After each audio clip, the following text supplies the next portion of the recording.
Hello, and welcome to Roll for Relaxation, the multiverse's most relaxing ttrpg show.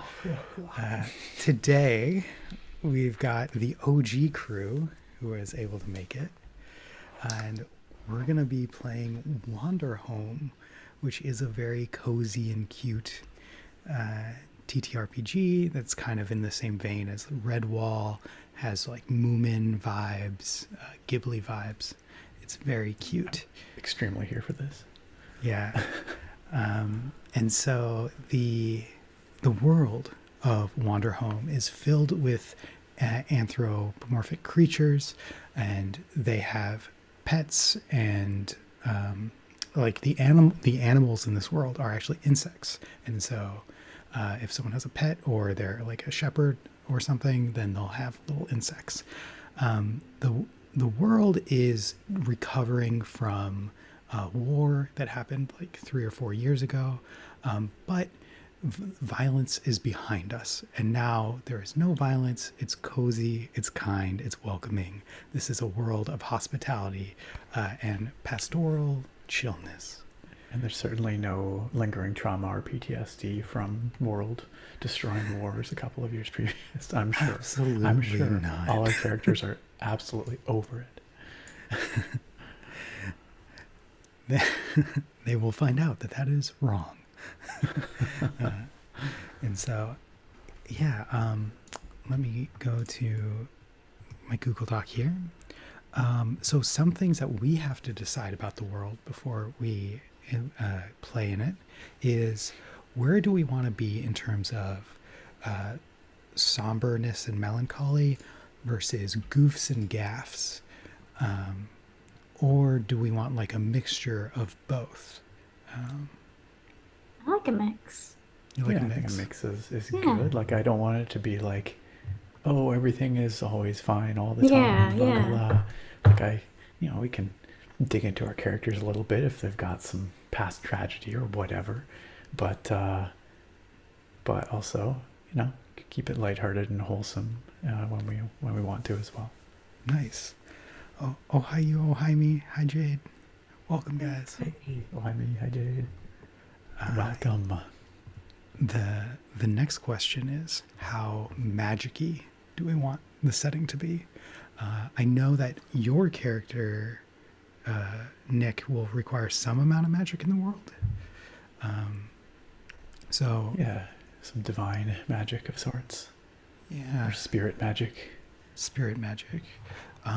So I guess the question is, like, how down to earth do you want, or do we want? Like, is magic rare or common, basically? Exactly. Yeah.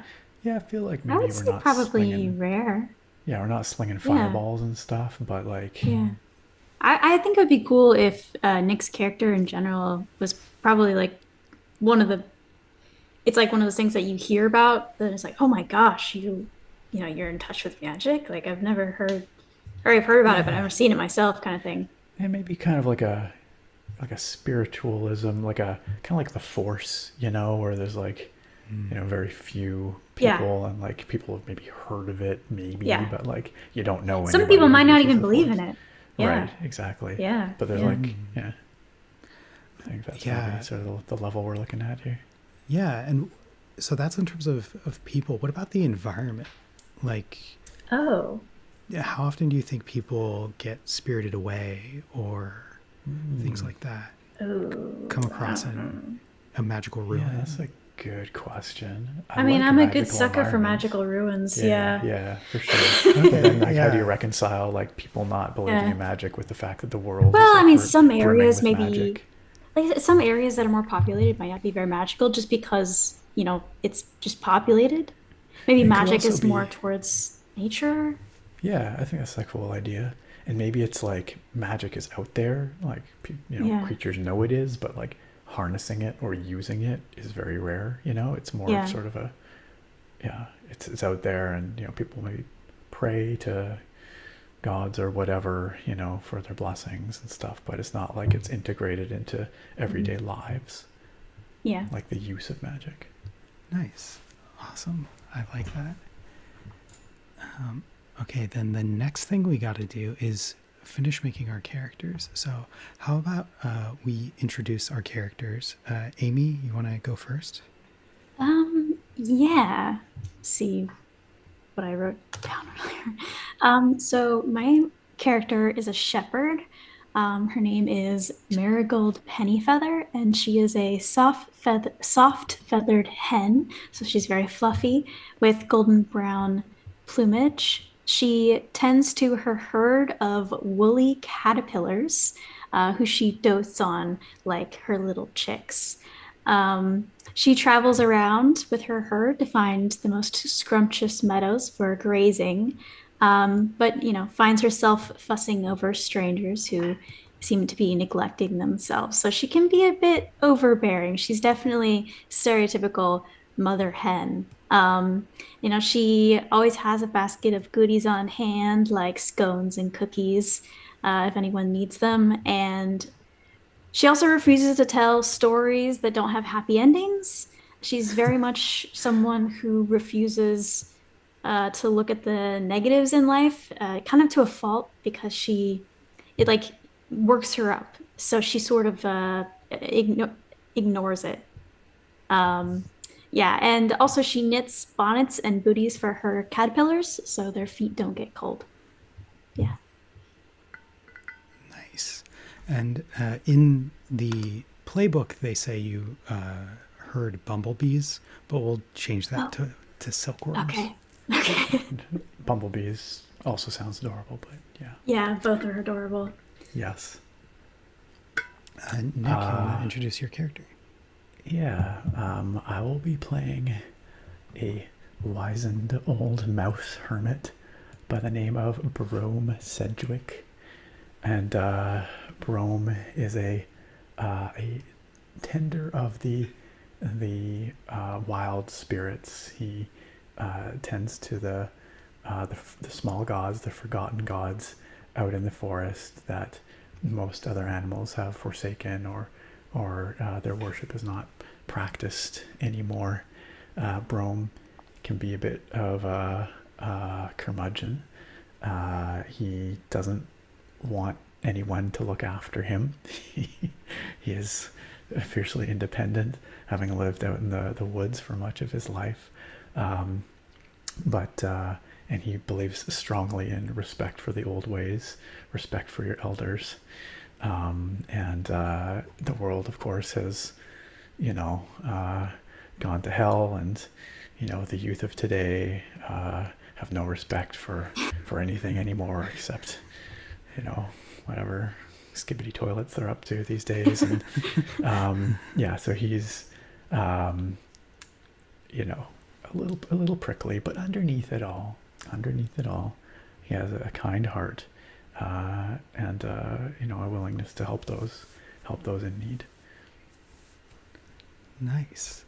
And I will be playing the veteran playbook. I am a hedgehog, Lieutenant Colonel Elric Urchin, at your service, but my friends just call me the Colonel. I was in charge of supplies in the army, and I am highly organized, very morbid and dour, but I am ever working. I work nonstop, and I seem to not have any friends or family left except the road and those who I come across, who I'm always looking to help, despite my nervous tics. Yeah, and so that is who we are. We do need to do a little bit more work on these characters. So, Amy, if you go to, I think you have the most decisions to make. So while we go through Nick's character, if you go to page, I think it's 92. Page 92. Okay. You'll find the shepherd, and so you can start reading through that and start making some choices. And we'll come back to you. But let's go to Nick's character and finish building you out. So that's going to be on page 48. So I'm going to go to page 48. Where? Page 48? Where? in that, so I sent Sorry, did you like something? a zip file. Yeah, or you could go and watch the stream because I'll have it pulled up on Roll20. Okay. But Okay, there's yeah, I a can see it zip there. file. I didn't even know you liked a zip file. Oh, whoops. Oh Yeah, yeah, no so worries. you did. So you did. It's okay. I got it. I'll download it. It's a good thing to have. So here we go. Yeah, you are the first class. You are a caretaker. I don't know. I'm trying to download it, and it's downloading as a. I am also having issues with that. Not real. Yeah, it's not a zip file. It's like, Yeah, I don't even a know. 0 It's like kilobyte nothing file. Oh, yeah. I uploaded diddly squat. Okay. Okay. We can just look on the stream, or if you want to re-upload, whatever works. Yeah, I'll just re-upload it for you guys.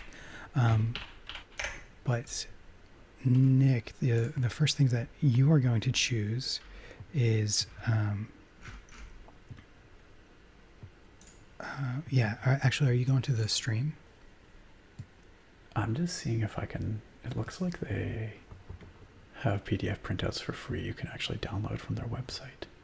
Oh, okay. Really? Well, I don't know. It's here for $0. Oh, for those, I don't think they actually have the playbook information. Okay. Oh, it's just PDF printouts, it says. But maybe that's for like filling out your character, but not like the playbooks. Anyway, I'll look on the stream. That works. Okay. I am putting it in our Discord. Oh, it exceeds file size. Oh. Curses. Curses. Foiled. Wild again. Okay, well then I have to share it through Google Docs. Oh my gosh. It's okay. We'll run interference here. Yeah. So how about them local sports teams, Amy? I don't know anything. They're going all about the way sports. this year. Why did I pick Oh, sports? going all the way. Yeah. Why did you pick sports? There's so many things I could talk about. That's true. Okay, let's talk characters. Amy, or should I say Marigold? Yeah. I'm sure we'll probably get to talking more about our characters, but I'm curious, does your character have any friends or family or anybody that they that they regularly are caring for, since you were such a motherly character, or do you just kind of roam around helping people wherever you can? I think, for most of her life, she had her little chicklings, or I don't know, baby chickens that grew into adult chickens, but they're off doing their own thing. Right. So they don't live at home anymore. So I think that her the traveling phase has been more recent. I think that she has been in one spot the majority of her life, but I'm going to say that her rooster husband probably died in the war, and that is one of the reasons why she refuses to talk about bad things, and maybe why she's a little bit more fussy nowadays, because she can control these things, right? Right. So right. yeah, she's focusing on the things she can make better, And I think that also helping strangers does make her feel better, just in the emptiness That's of it great. all. Yeah, so. you take that sadness, that loss, and you turn it into love. Right. It's a very wholesome thing. This game in general is really wholesome. Like reading through a bit of what Kyle had shared there, it's like the way you earn tokens, I guess, which is you can then expend for doing certain actions. The way you earn tokens is help a friend in need, or admire the beauty of nature, or this kind of stuff, right? So it's very wholesome. Yeah. What about your little mouse or rat? Mouse, please. Mouse. Mouse. No. I don't know if rats are Actually, it's true. I don't know if rats. In Redwall, the rats are all bad guys. But that's really? Racial profiling. Oh, maybe. In this game specifically, they say that any species can be anything. So you could have a very wholesome snake, for instance. Oh, okay. Okay. Yeah. Nice. Yeah, my character is a mouse. He doesn't have anyone else in the world right now. He used to. He used to have people, but he's got some scars. There's been some loss, and part of his way of dealing with that was retreating from the world, rather than going out into the world to make things better. He hid away from the world, and he tries to make things better in his own way by, following the old ways, honoring the many spirits of nature, and he seeks peace in that. So. Okay, yeah. So it makes him, I guess, helping out in the smaller gods, and I guess acknowledging them when others don't, sort of brings him peace, or does it make him feel closer to brings lost? him peace? I don't know if it makes him feel closer to any specific people that he lost, but it provides him a purpose. Oh, yeah.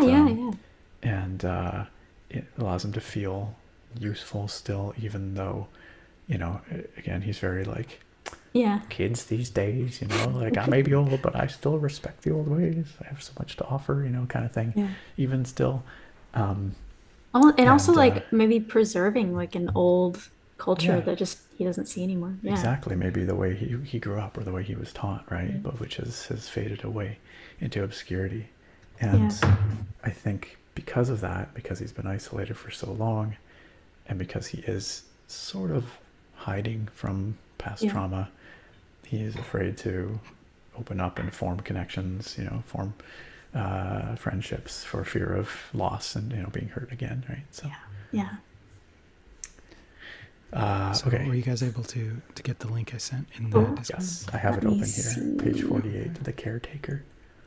Yeah, so I think the caretaker is the one that best aligned with the whole gods. Okay.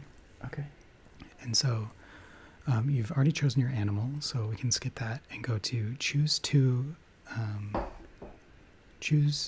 you value being, and two that feel exhausting to be. Okay. All right, I see how this is set up.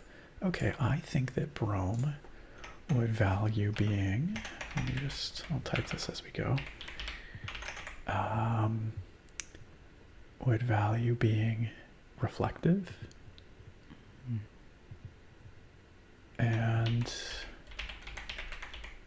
would value being probably not very expressive, probably not super outwardly friendly. Patient. We'll go with patient. Yeah. Oh, and then two that are exhausting. I think at least initially he would find being friendly exhausting. And I don't think he's disorganized. I wouldn't say he's not gentle. Maybe he's not super expressive. Maybe he's a little more reserved. Yeah, okay. Go with that. Nice. And then I think the next thing is choosing some weird look. Yeah. Okay. So 3 to 4 to describe looks.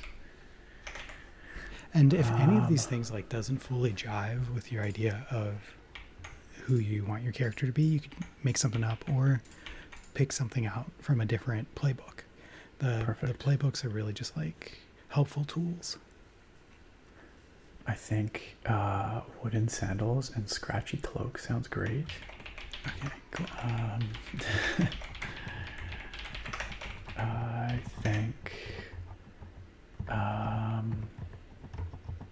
no, he's not a paper keeper, so not sketches and notes. I'm gonna say huge ears. He's got really big ears. I love it. Which is very, very clumsy symbolism, maybe, for the fact that he can hear what others can't, in the whispers of the wind and the burbling of a forest creek. I love that. And maybe one more item here. Let's say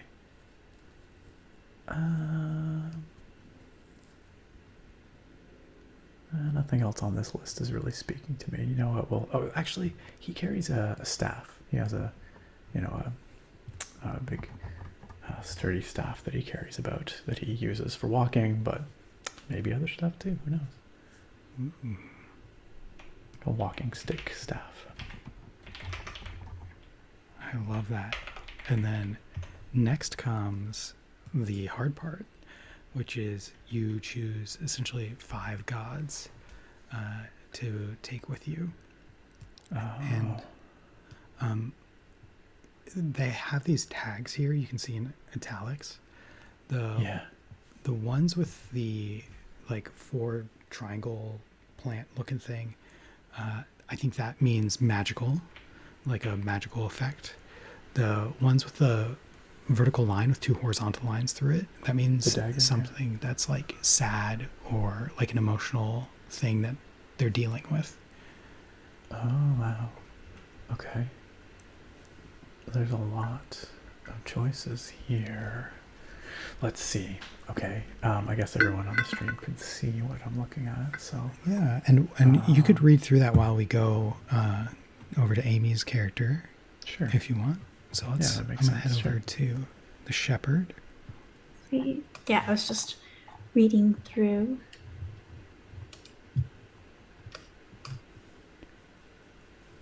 My PDF is taking a little bit to load. Yeah, and it's on page 103. Oh, it says 92, but like the PDF page is 103. Oh, yeah. Cool. I've found it. So have you chosen the 2 that you are? It says choose 2 you are still these days, and 2 you're just not anymore. So she is still maternal and reliable, but she is no longer brave or young. Oh, okay. Brave, young, and you are maternal and what else? Reliable. Reliable. Awesome. And what did you decide for your look?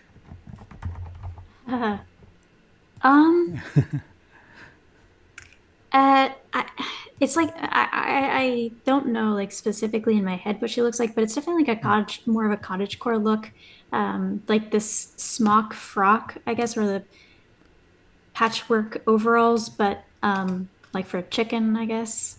Okay. So, and feel free to change anything that you feel like doesn't fit it perfectly. Yeah, I might have to think on that one, but more so, dressing down, but also like, yeah, cottage core. Cottage core. Yeah. Okay, a smock frock. I had to look that up. Okay, so it's like I'm not entirely sure what that is. it just looks like a long tunic, like a kind of a long plain tunic. Not that. Okay. Practical and bunched up dress. Let me look that up real quick. Practical and bunched up. But are you going with patchwork overalls? Let's just go with patchwork overalls. Yeah, let's just go with that. And like maybe like a bandana or something. Something that gives just a little bit more, yeah. Something to make this a little bit more feminine. Yeah, and how does she interact with her worms? Does she use a shepherd's crook or does she use a worm stick or something? Shoot, I don't know much about caterpillars actually. They can obviously hear. I think maybe she just uses like a certain cluck. Like she has like a certain cluck that she uses. Because chickens are loud. They can do like a really loud like sort of call. But also a bug calling whistle would be kind of cute to have as like a necklace around her neck. Just like a bug calling whistle would be kind of cute. We'll stick with her having a certain cluck. Okay. Cool. Nah, she wouldn't have a shepherd's. I mean, what's the point of the shepherd's? Just to guide the sheep, I think. Okay, fine. She can have one of those. I feel like she needs to have something shepherdy, and I think it's gonna be that's what it's gonna be. Yeah. A shepherd's crook. Yeah. Perfect. And then your hard part is deciding the 5 bugs that you know, and I brainstormed some worm names to help you out because I know that's the hardest part for you. I have that is generally the hardest part. I actually generated some names. So I'm going to use actually some of your names and then some of the names that I have here. Nice. How many do I? Five? So Yeah. of the names that you came up with, I want to keep Spindleton and Yarnold, and Mathilda. Um, Good. So good. I'll keep those three. Well, maybe not Mathilda because they're caterpillars. So Spindleton and Yarnold. And then also Niblet. Ooh, that's a good one. And then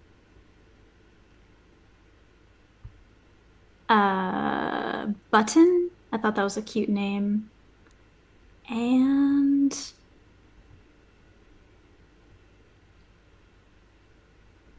Dandelion is a long name.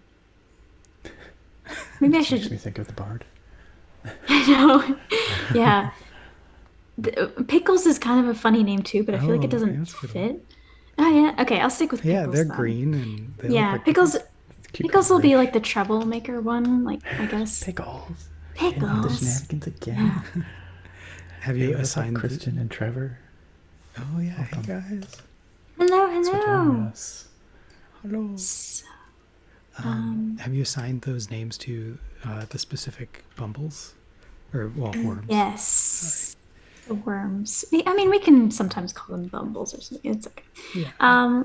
So there's going to be a youngest bumble, and I think that's going to be Niblet. The am I able to in the Word doc? Word doc? Am I able to change the name so I can write it next, or Oh, you can? do you not have editing? No. Yeah, I don't Oh, think I here. can Let me edit. request access real quick. Okay.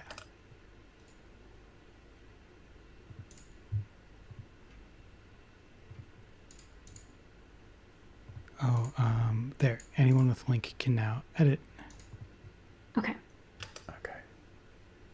Reload. Yeah, to reload. Okay. Cool. Yep, I've got it. Let me change it. Okay, Spindleton. Niblet. Okay, so while you're doing that, we'll go back to Nick. Sounds good. Sounds good. So, Man, what I've did made you some decide? choices. All right, so my 5 friends that hide in the many shrines that I carry with me are Furtive, a god of dust bunnies and cobwebs. They are quiet and or invisible. Guile, a god of gatling winds. They are watchful or oracular. Lilt, a god of a tossed aside creature. They are nervous. Oh no, wait, I decided to go with Nadir instead. My mistake. Nadir, a god of single shadow. They are pensive or invisible. Talk, a chalk god. They are sturdy and or venerable. And Woad, a god of a mossy boulder. They are resolute and or mighty. Wow. Woad is the most like old English sounding word I've ever heard. Yeah, absolutely. This makes me think of the Woad Raiders, which was a unit in Age of Empires 2. Awesome. So I don't know what mechanical benefits these give you, but Guess we'll find out at some point, maybe. yeah, it's cool as hell. I'm curious about what oracular means. Yeah. Yeah, who knows?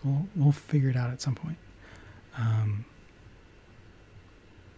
So then the next thing for you to decide. So the next one, I know exactly what it's going to be because I already kind of described this. I have to choose a ceremonial object that I still honor. I actually have to pick another one, and one that you cannot treasure any longer.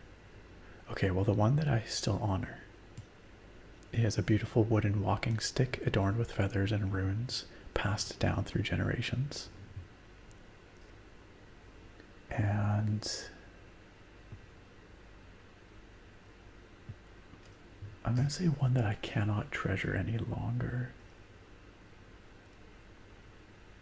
is a deck of oracular cards hand-painted by an empathetic childhood friend who could hear the gods whispering. Oh. That is very interesting.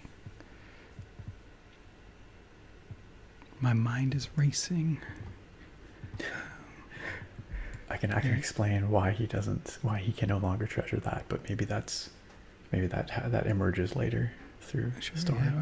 Yeah, whatever you want. I will save that for character development. Okay, cool. In this one shot. So, yeah. Well, you know how one shots go. Yeah. They become 12 shots. Shot. Yeah. They become shotguns. Yeah. So you get to ask one question to the left and one to the right. So one to me and one to Amy.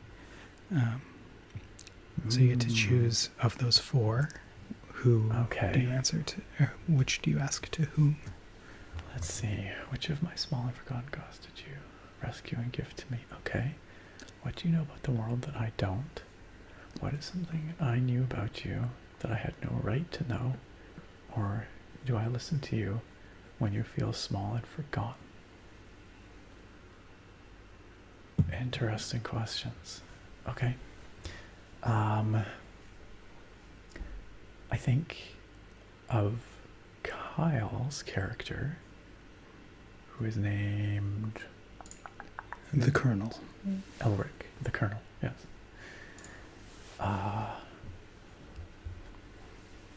Do I listen to you when you feel small and forgotten? I think you probably do, but it's not us talking about feeling small and forgotten. It's just us talking about other things. And it just so happens to be when Elric feels small and forgotten that he might come and bother you, even though you don't like being bothered. Or you give off the impression of you not liking being bothered. I think I understand what's going on and why you're coming to me, and I think I would make the time, even if I maybe appear gruff about it. The Colonel always brings the goods as well, so we're always going to have a very high quality drink. Excellent. Yeah. Excellent. As well as some of the best tea cakes this side of the river, such and such. I have missed good tea cakes ever since I moved out into the wilds. Let me guess what you're going to say, that the kids don't make them like they used to. Not like my mother used to, anyway. Of course. And of Marigold, I think I will ask...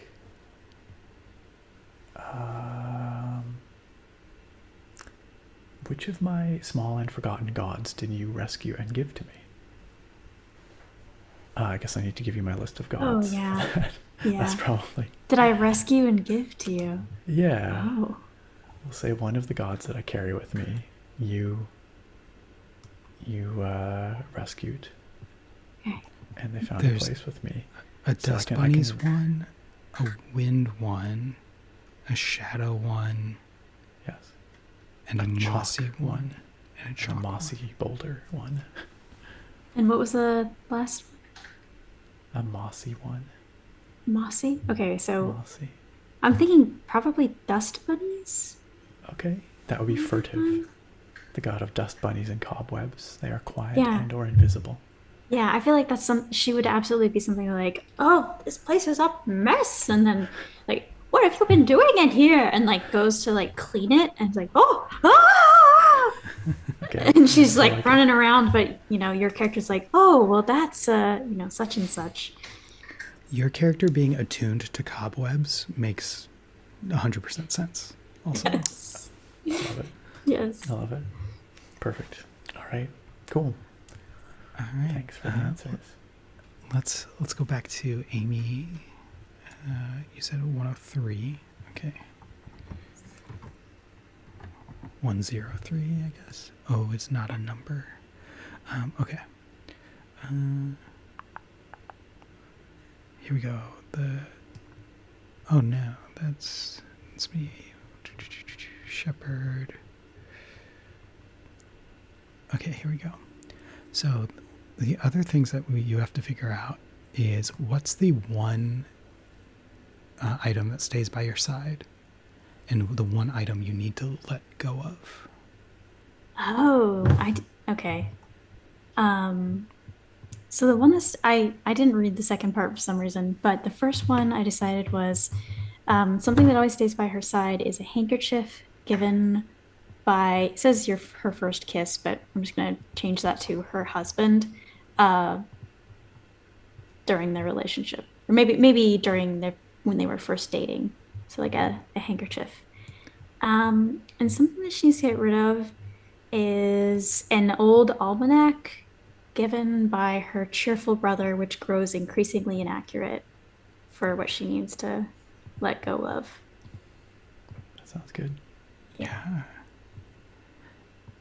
And then the questions to the left and the right.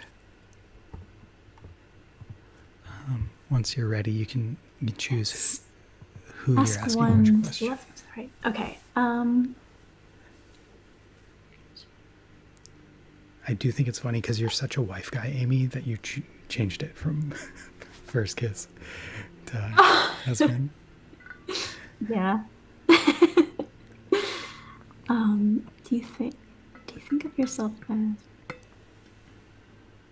why should I trust you less? Okay. So to Brome, I will ask, what did you do that made me trust you with my herd?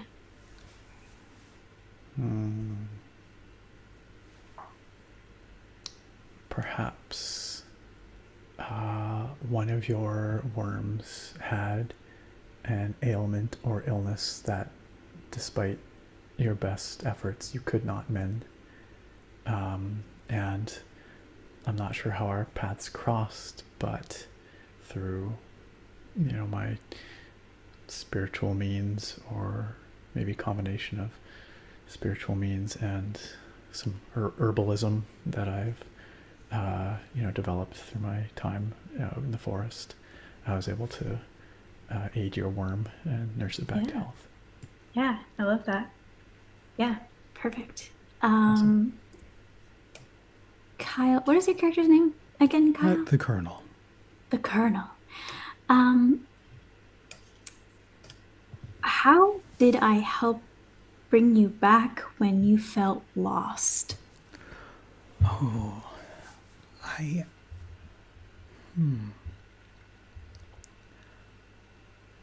I think that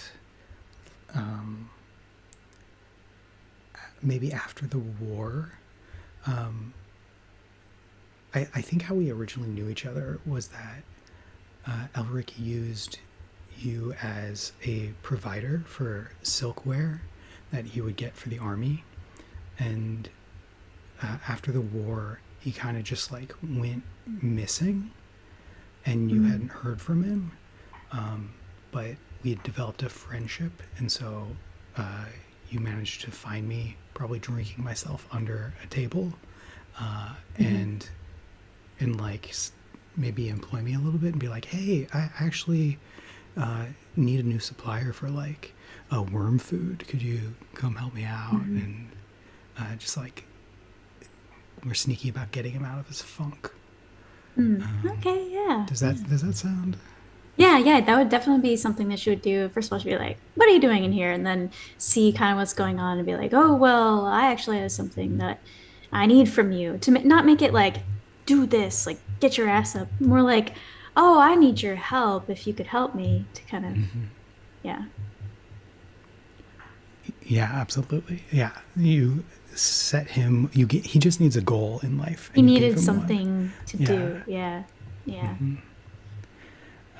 Okay, and so the final one to do is the veteran, which is my character.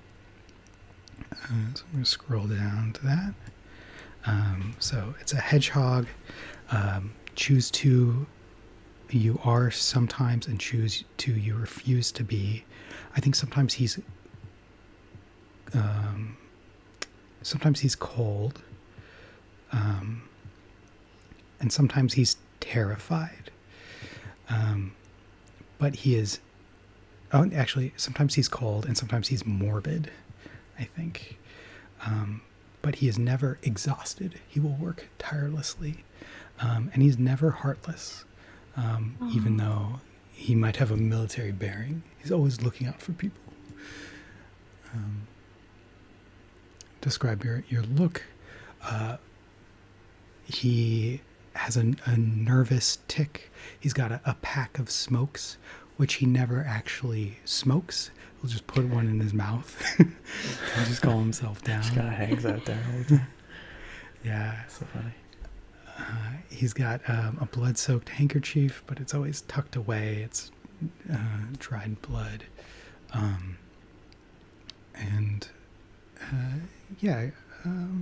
think he looks very prim and proper. He's got like starched, pressed pants and super shiny shoes. And I imagine that his shirt has like hundreds of holes for his quills to go through, and it's just a bitch to put on in the morning. Okay, so you have a sword sheathed at your hip. You can unsheath it when you want, but you must never unsheath it. Choose two to describe your sword. I think this sword was stolen from a massive horde, because that was his job. And it's unremarkable unless you know what to look for.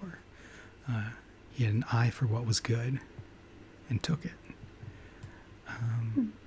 Actually, you know what? I'm going to say it was stolen from a massive horde and is engraved with a sacred name. But he doesn't know that. Oh. Mystery. Yeah, maybe someone else does. Okay. Yeah. Okay, choose one lesson you've learned and two you've since forgotten. Tell the table.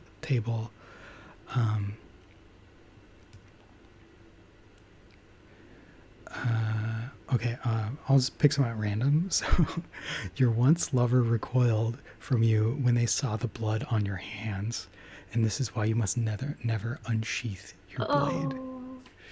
Oh no. So No. I'm going to say that's one I've learned. Now I got to choose two that I've forgotten. A royal monarch taught you that violence is just a way to maintain control, and this is why you must never unsheath your blade. Forgot that. I guess sometimes violence is more than that, or violence is less than that. I don't know. We'll see. And then an empty soldier taught you that there's no better feeling than your sword cutting skin, and this is why you must never unsheath your blade.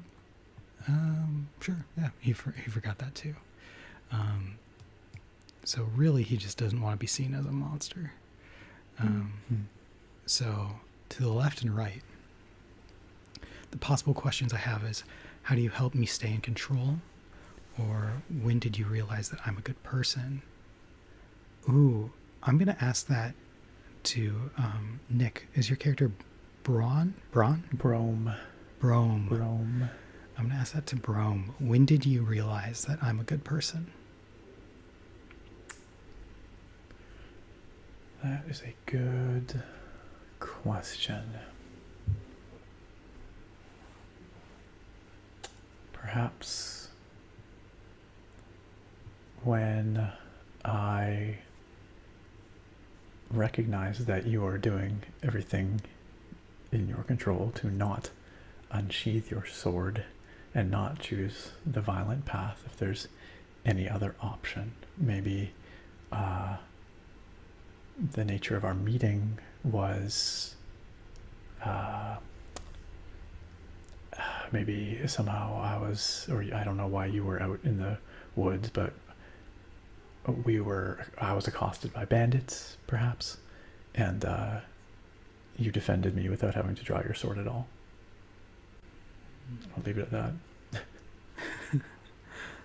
I used my special technique of curling into a ball. And rolling at them. Exactly. And then for Amy's character, what craft have you been teaching me? I think that she would try to at least attempt to teach him to knit. Because she's like, oh, it's very calming. I love to knit and to sit by the fire, and it just calms me down.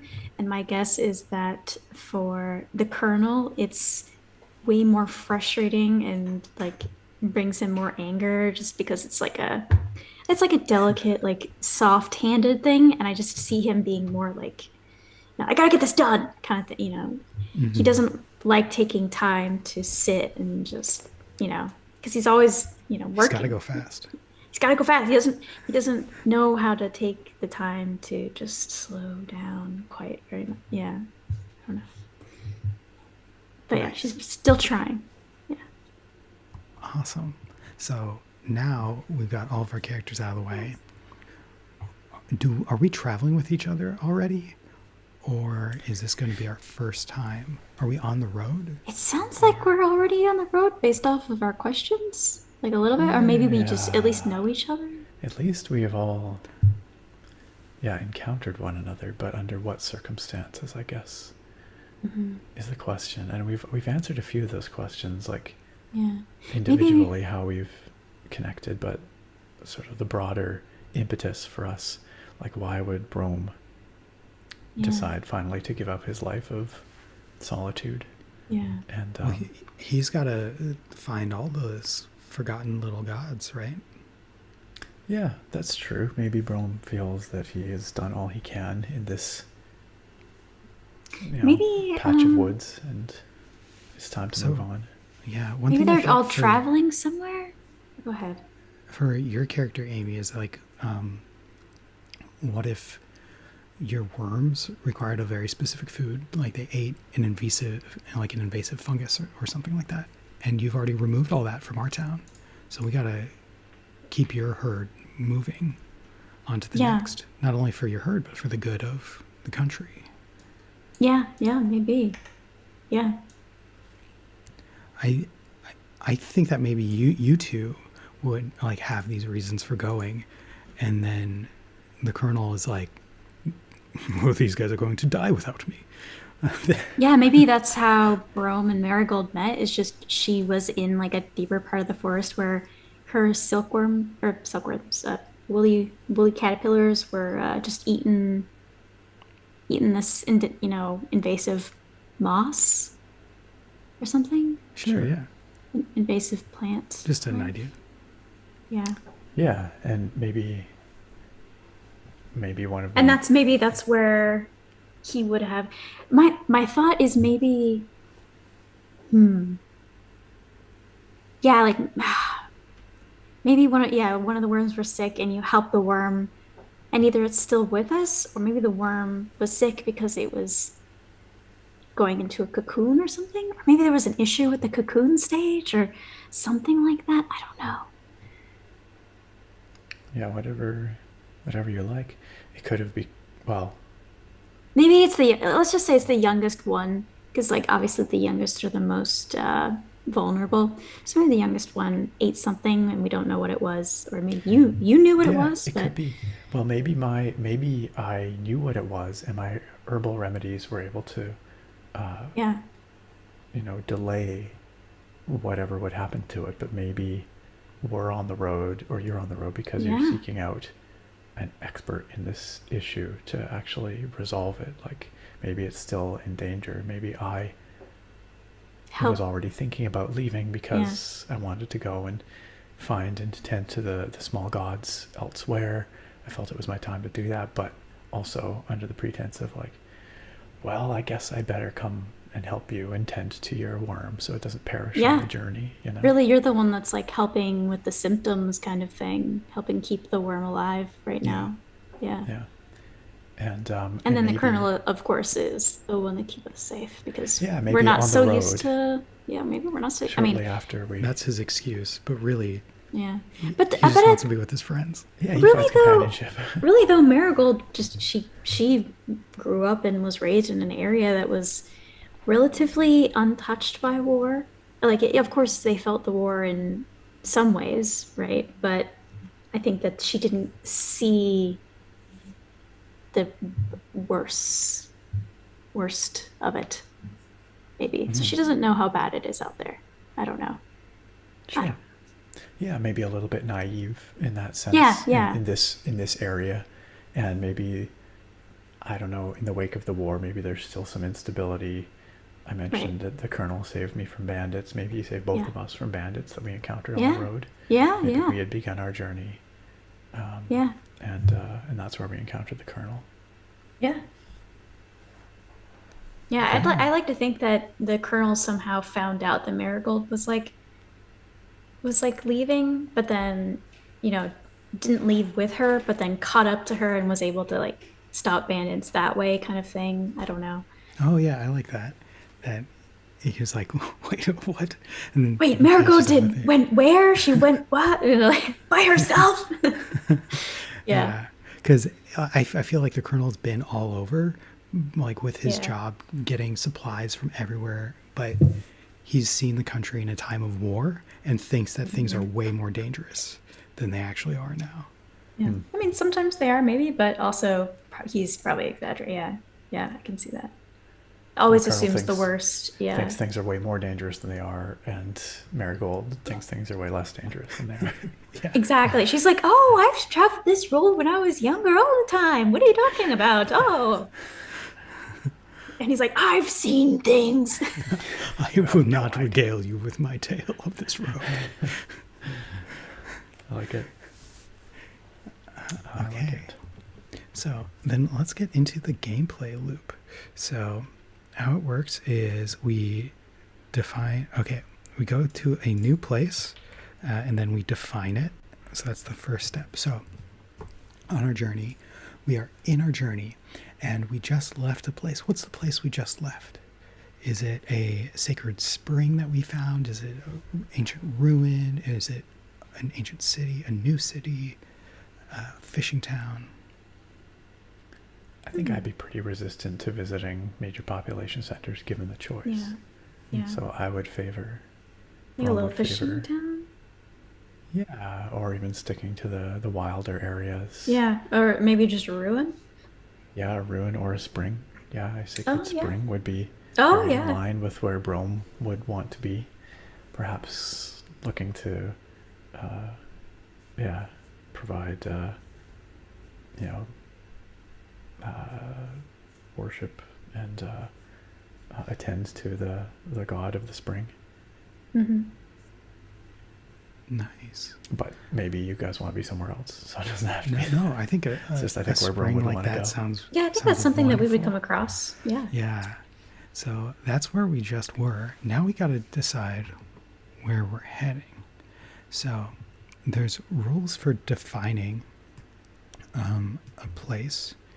And so let me find those. I'm just going to head over to the table of contents. And so how this is going to work is that there are essentially like 6 vibes to choose from, I believe. And we can either roll for it randomly or we can choose a vibe. And then within that, there are specific like habitats and biomes that we'll then answer some questions about. So,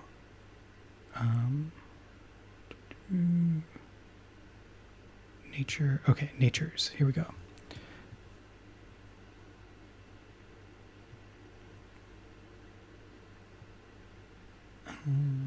Okay, natures. PDF is loading. Beautiful picture. Second half, beautiful picture. Okay, so natures are the building blocks of places. They inform the aesthetic trappings and symbols of the place, the world surrounding it, and how it shapes the people who engage with it. Comfortable, verdant, and liminal natures are common throughout the Haith. This is the place we're in. It's called the Haith. While sprawling, lonely, and desolate natures are more rare. You can use the following table to pick natures randomly or choose them from the list. So, do you guys want to roll for it, or do you want to choose one of those? And I can read them again if you need I me think to. rolling for it. I'd like to roll for it. All right. Are any of you on roll 20 at the moment? No. Oh, I can't. Okay. I will do it. I'm rolling a d6. Okay. I got a 6. And I'm going to play a little bit of music, a little bit of adventuring music. On roll 20. Hopefully not too loud. But hopefully loud enough to hear. Oh, there we go. Sorry for the jump scare. Okay. So we got a 6. So sprawling, lonely, and desolate. We are entering a place with a desolate nature. Wow. Okay. Oh, okay. So that can be a desert, a labyrinth, a maelstrom, a mountain, a ruin, or a waste. Ruin matches with like Nick's character's vibe. Yeah, a labyrinth also does as well. So yeah, labyrinth. Yeah. I think any of those places could work. I think You these gonna roll? gods, these spirits. Yeah. Let's do a shall D2. we roll? Yeah. Yeah. Okay. 1 will be labyrinth. 2 will be ruin. Labyrinth. Okay. Okay. So, how do we come across this labyrinth? As you've restored the small god to the spring, and we leave it, we travel onwards, eventually coming across a labyrinth. Do you guys think this is kind of like Breath of the Wild, Zelda, where it's like the surrounding area is Sort of what I'm picturing. just like a big floating labyrinth? Oh, maybe not like a floating labyrinth, but like there is one, like there are labyrinths on the ground in Breath of the Wild that you kind of just happen upon. I don't know. Okay. Yeah. How ancient is this? When I think a labyrinth, I think very ancient. Yeah, Something same. that has no Like we don't even know what it could connection potentially. to. Nobody knows why it's there or what it was used for anymore. Yeah. And why build a labyrinth? Yeah. But Yeah.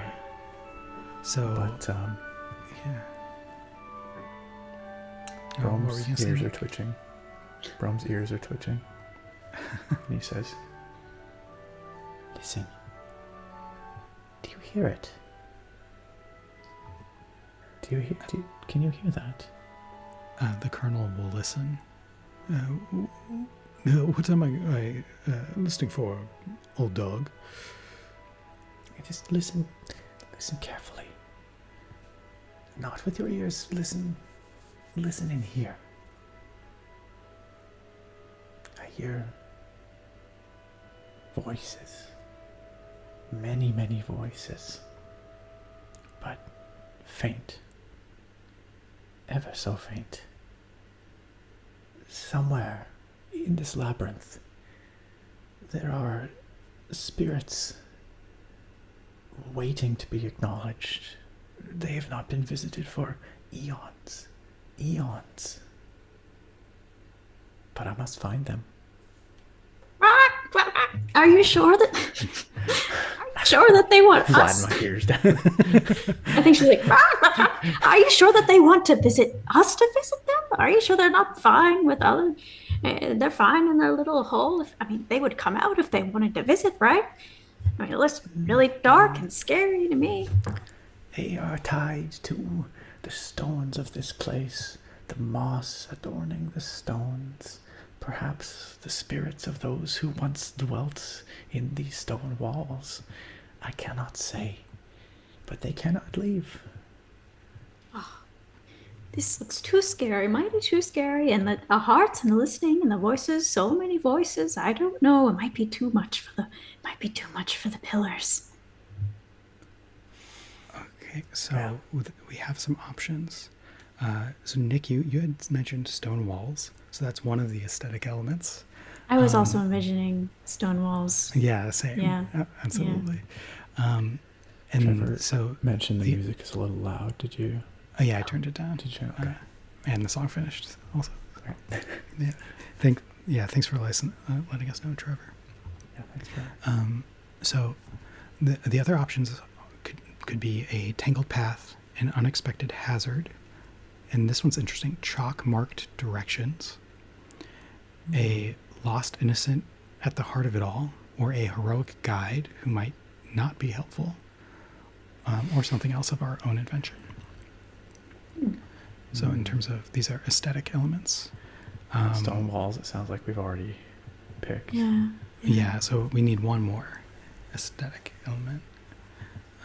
Chalk markings, maybe?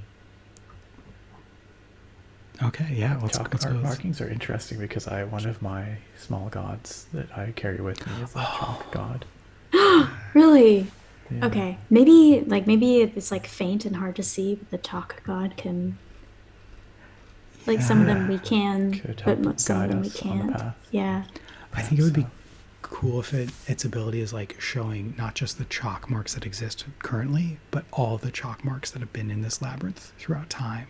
And so we're able to see like we can see like a piece history. of it, but really he can reveal what the full image was, kind of, maybe. Yeah.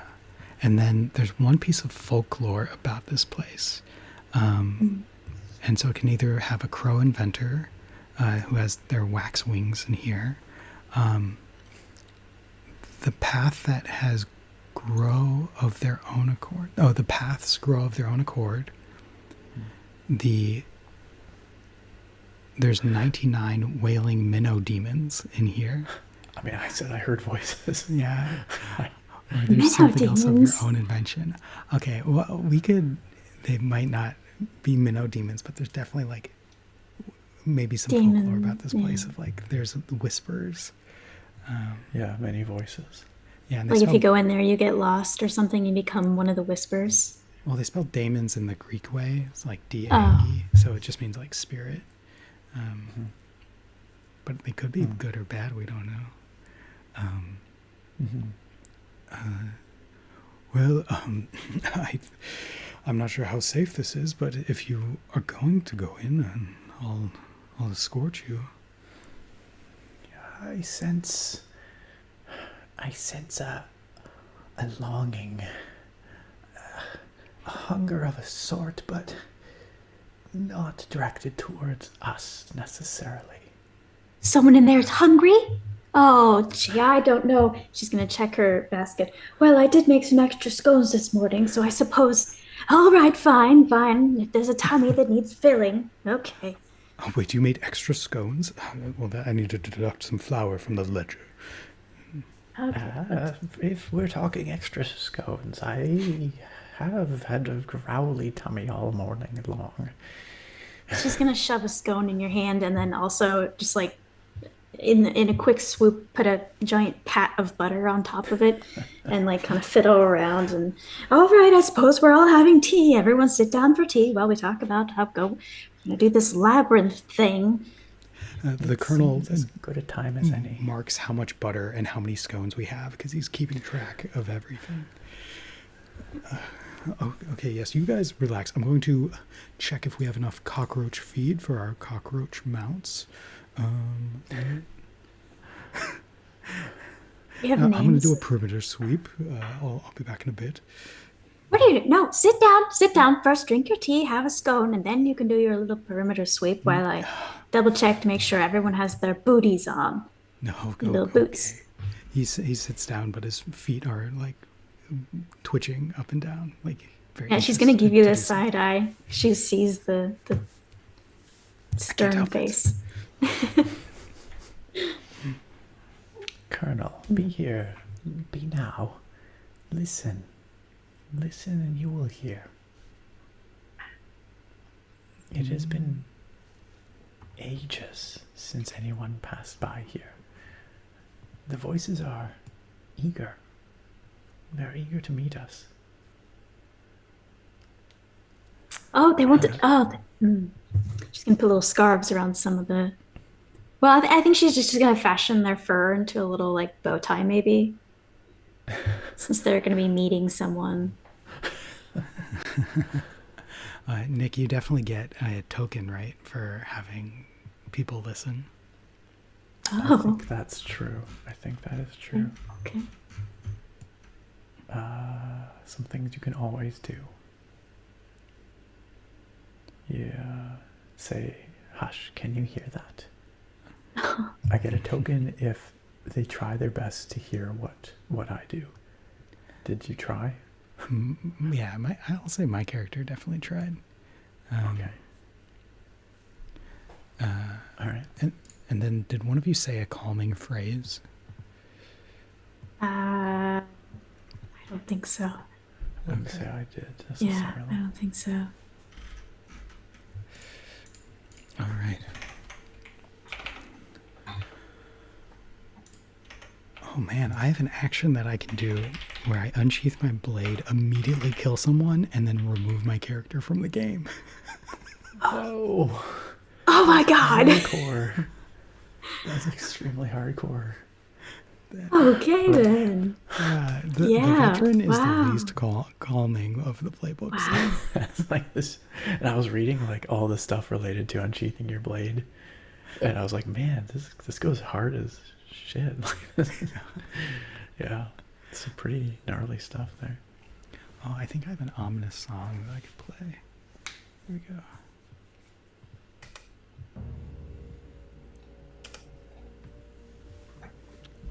That'll probably start playing soon.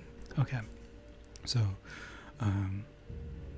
we have the scones, and then the next thing we do in the game loop is we roleplay. Did that.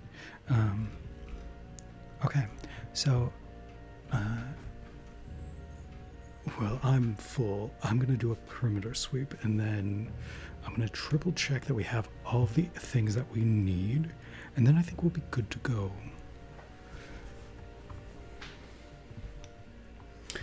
Yes, I've finished the scone now, and I feel ready.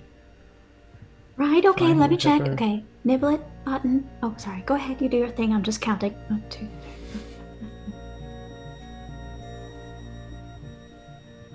Howdy, Vanquisher. Welcome.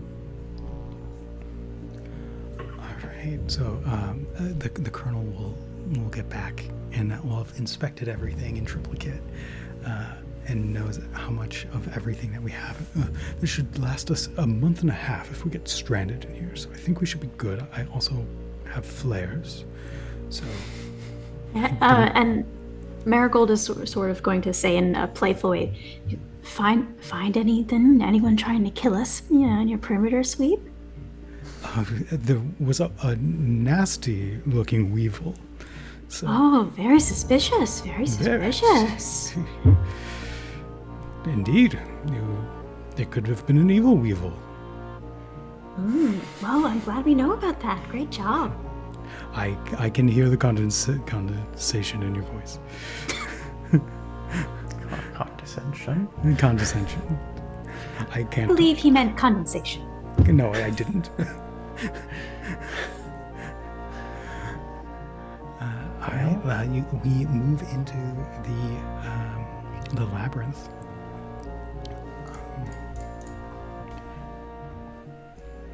Do you guys think that we come across any people here?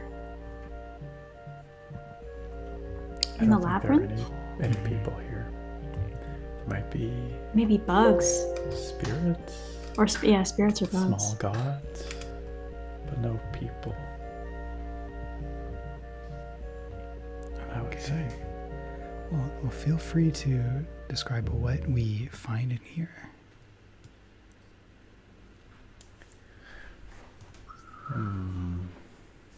Maybe like maybe like old religious sculptures of some kind, like some sort of religious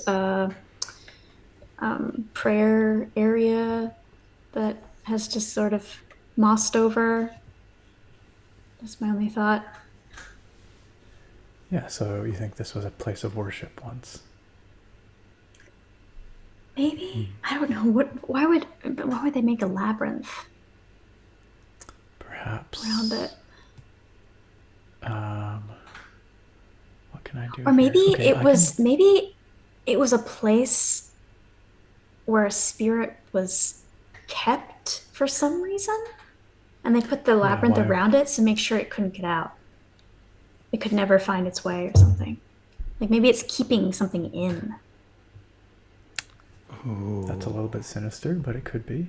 But it might be like maybe the reason could be maybe it's not the spirit's fault, like, or maybe it's like the spirit was the victim. Perhaps it could be something like that, or it could be that they are sinister, or maybe they've learned over time to be less sinister. I don't know. Yeah.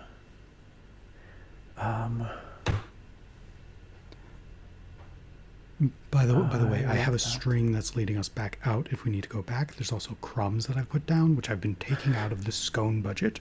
And I also put chalk markings because I don't trust these chalk markings. I thought the crumbs were for the pillars. This is why we do everything in triplicate. Oh, good. Well, if you could continue with the crumbs, they're loving it. The pillars, is that what we call them? Yeah, because I was thinking, like, maybe I could still call them the bumbles. Maybe they make a bumbling noise. Oh, yeah. They're like, I don't know. I don't know what noise caterpillars make. Do they even make noises? Munching sounds. I bet they make like a chomping noise. Yeah. Yeah, I could still call them bumbles if it is helpful. Bro, what does this faint little bit of chalk say? Let me see. And I'll go over and examine it closely. And I am not certain, but I bet my little friend would know. And I will bring forth a shell, a scalloped kind of shell that I keep within my bag, and I'm gonna hold it up and listen to this shell. Ah, yes, I see. Very interesting indeed. My friend tells me that this was indeed a place of worship once, and this labyrinth is not to hold anyone in or keep anyone out, but rather a structure of worship in its own right. The spirit revered here is a spirit of complexity, the multifaceted nature of the world. Nothing is as simple or straightforward as it seems. That is the meaning of this labyrinth. Oh, or so my friend says. It's and I'm gonna symbolic. Oh, so no, she's talking to herself. She doesn't understand what you're saying. Basically, she's like, "Oh, yes."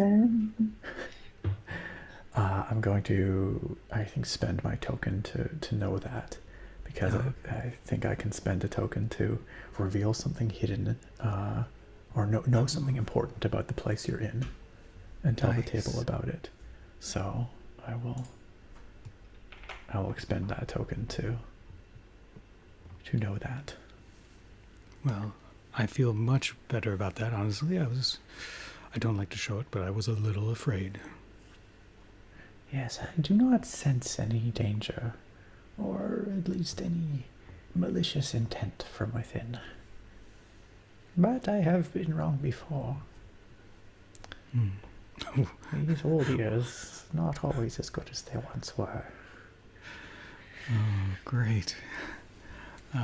My character's going to take a token for talking about their true feelings on a subject. Where does it say where you, like, what you can spend your tokens on? So on the Google Doc that I sent, it's at the beginning of the second page. So yeah, you can like provide a solution. You can ease someone's pain. You can keep someone safe. You can give someone a chance, to connect with you on a personal level. Also, I just realized where it says I can always ask, hush, can you hear that? It's actually not me who gets a token for doing that, but it's one of you if you choose to try and listen. I'm rolling in tokens right now. Well, I'll say that then I used my token to get you to reveal that info to me. Sure. So it still played out the same way. Sure. Yeah, that's wonderful. Also, that they know that. I think we all earned a token by pausing for a moment to get some rest when we sat down for scones. Oh, nice. Right. Well, actually, I probably did. Probably Marigold did. I'm not sure if the Colonel did. The Colonel never rests, even when he's Yeah. So I don't think the Colonel got that token. So I'll say that I expended my rest token to learn or to know about this place. Cool. Then I'll still have 2 tokens. Okay. Well, should we go meet them? The spirit of complexity? Yes, and I do believe that following these faint chalk markings should lead us to the center eventually. That sounds very complex. That sounds very difficult. I don't know about that.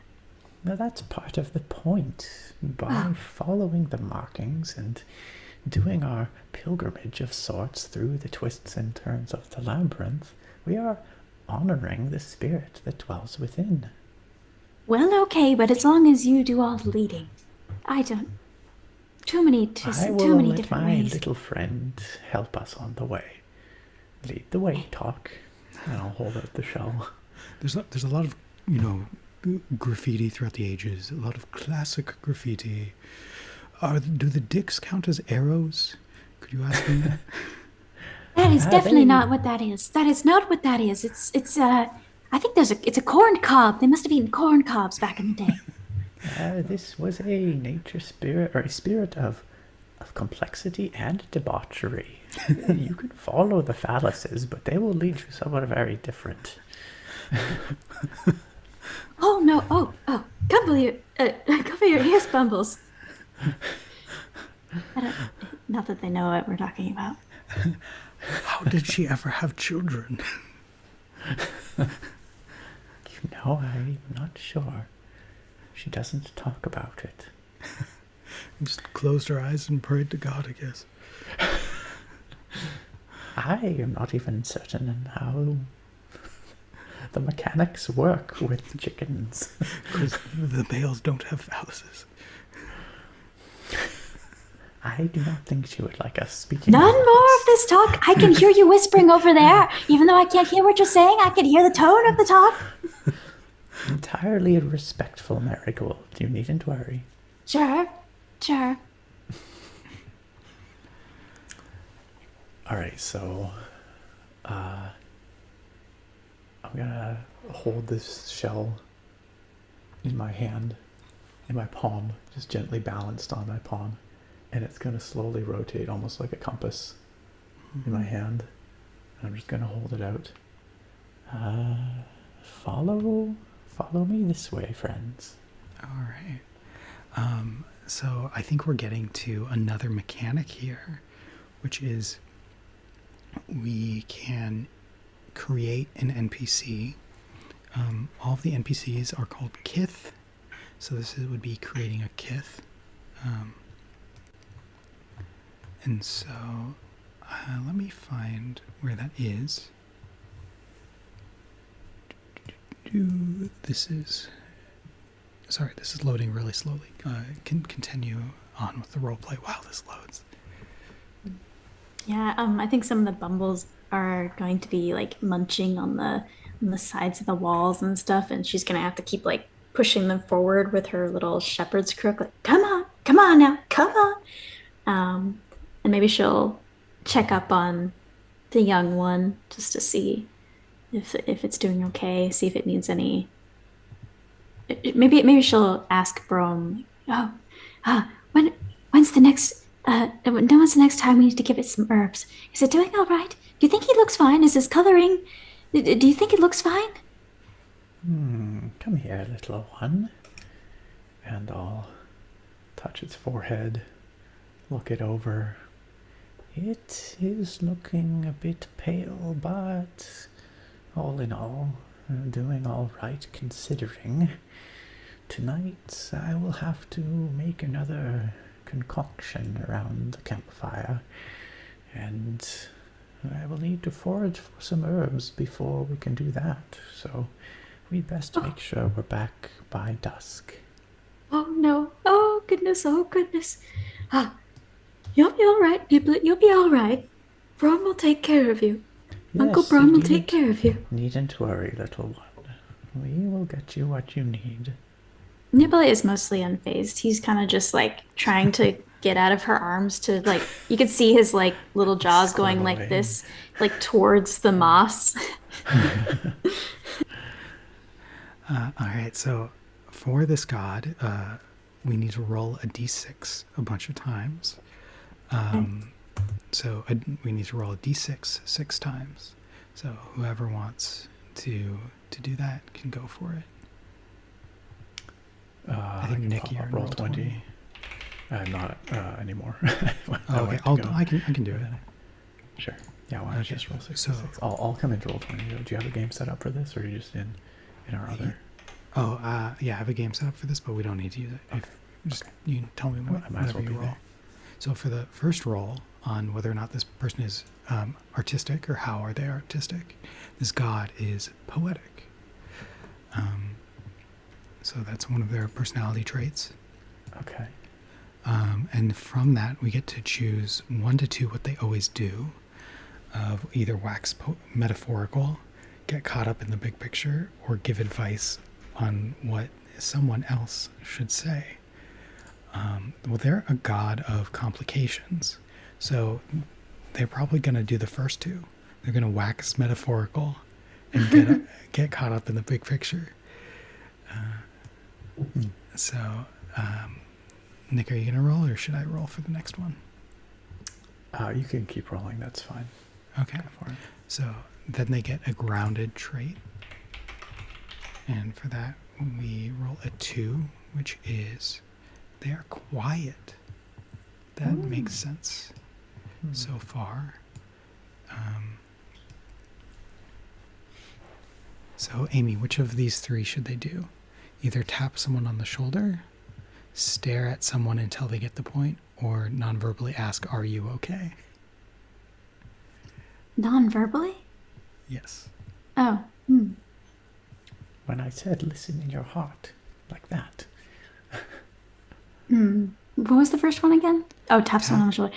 I think it would be the second one. I think that they would stare until someone notices. I think that's yeah. Okay, yeah. They'll wax metaphorical and then stare at you until you're like, oh yeah, totally. I feel like they're like sort of hiding in a way, like they're just waiting for, because it's complex. They want someone that's a little bit more intelligent, I suppose, to, I don't know. And maybe a lot of their communication is happening through the chalk on the walls. Yeah, maybe. Maybe that's exclusively how they communicate. Maybe the chalk drawings just kind of appear, just manifest but maybe they're never They're never direct. Then why the phallic? They speak only in metaphors through the chalk drawing. Metaphors. Well, I get that the phallic could be used to symbolize something, but they're so curved it's hard to follow. Like if they are an arrow. Maybe it was a pointing towards thing. Like which way to go. They could be curved swords. I've heard of. They could be swords. Yeah. The colonel's hand starts to shake. For the next trait, the intellectual trait is they are ambitious. Ambitious. Okay, and so you're writing this down somewhere? Like no, I'm just kind of remembering them. Okay. Yeah. Do you want me to write this down? Or are you good? I think I'm good. I think we can. Okay. Can remember. I've already forgotten half of what we. I think we're just like developing the vibe of the character, honestly. Yeah. Okay. Yeah. All right. So, would they explain how you're the only person who can handle this, or would they ask, "How would you make things better?" Or do they take calculated risks?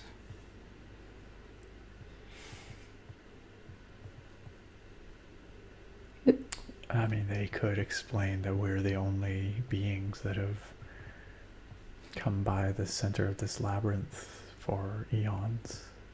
You know, and maybe they're just glad to see some other beings. Maybe most people are too scared to walk inside. Yeah. Because of like folklore. Yeah. Sure. Also, it's just. Yeah. Maybe they want, someone to spread their message beyond the labyrinth. Mm-hmm. Yeah, maybe. Okay, so Sure. I got 2 more traits to go. I rolled a 5 for personal traits, which is they are luminescent, which is a magical trait. So a luminescent kith is full of light and casts a glow across the world. If they are often motes of light, fallen stars, and fireflies. I'm going to say that they can do this to lead the way. That fits with. Oh yeah. Like a little firefly. Sure. Yeah, I like that a lot. Yeah. That's very cool. Okay, and then the final one to roll, which is the social trait. This will determine so much about their personality. I got a 3, which is they are proper. The colonel enjoys that. A proper kith sticks with formality and tradition.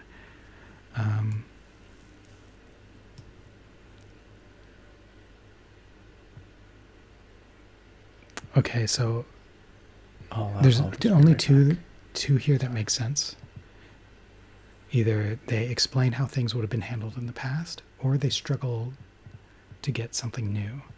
I guess the only one that makes sense is they can explain the past. Yeah. Yeah.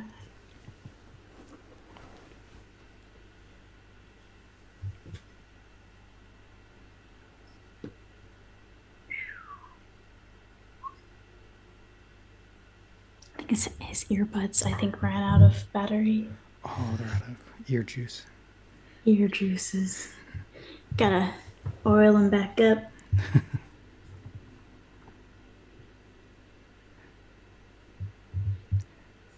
Did your headphones run out of juice? No, I just heard Sarah's alarm go off. I wanted to make sure she was awake or whatever she needed to be. I wanted to make sure there wasn't something in the oven or something that needed to come out. What did I miss? This person knows how things were done in the past, and that's the proper thing about them, is they know how things used to be done. Brom would like that. Yeah, right. Yeah, so I think we get to the center of the labyrinth. And does the chalk mark change and the light motes change at all when we get there? I I don't think we've seen a light moat yet. I think maybe when we arrive at the center, the light moat, maybe all the, maybe there's a wall, and in front of it a tree with gnarled branches, and kind of going every which way, spreading out sort of across in front of the wall. And there's all these chalk markings on the wall, maybe. And perhaps as we approach, I mean, you guys chime in if you agree or want something else, but maybe all the chalk kind of starts to come together and coalesce into a white point on the center of the wall. I like that. And glow and glow, and then emerge from the wall as sort of a moat of pure white light. I like that. Yeah. Yeah. And supposedly, okay, we were only supposed to do 2 traits. Or at least 2 traits. Screw it, we did 6. Who cares? All the traits. It's very well characterized. We're only going to remember 2 traits anyway. Yeah, for real. All right. Let's see.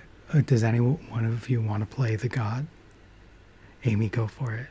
Oh no. Yeah, I always do the NPCs. But a proper NPC? That's like so the opposite of. Think Estrella. Okay. She's pretty proper.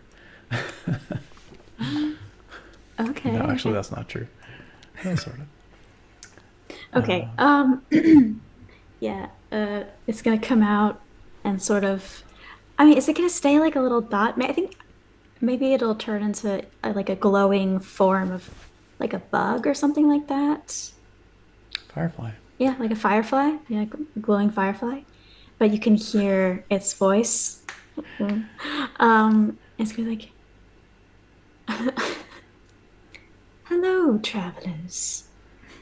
I could sense you outside my labyrinth. I felt a kinship between you and I, and led you to my place of worship. I have many questions, but it seems you too have questions." Yes. Who supplies your chalk? Oh, silly soldier of past begotten times. You're as eloquent as me. The chalk is but an illusion. Oh. The chalk is an illusion. He writes that down. We heard you from out there. You called to us, or me. I'm not sure if my companions could hear you, but you are lonely here, yes? I admit, having such high expectations of visitors has left me lonely over the years. How long has it been since people came to your place of worship? Too long to count. I also sense, perhaps, you long to be free of this place, or to spread your word beyond these walls. I find, as the sun changes from night to day over the millennia, my wisdom beckons to be shared. I used to believe, purpose, after all. It is my purpose. It's a terrible thing to not be able to fulfill one's purpose. To languish for centuries. I feel my spirit waning as my wisdom has gone unshared. What do you know of the outside world in the years since you were last worshipped?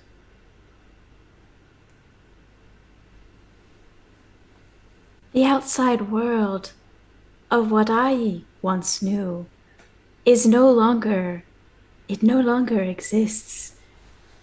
Outside of this labyrinth, I fear I would not recognize it. Well, I think some things are always the case. The world is certainly a complicated place. There is a place and a need for you out beyond these walls. I believe you would find many to worship you out there as well.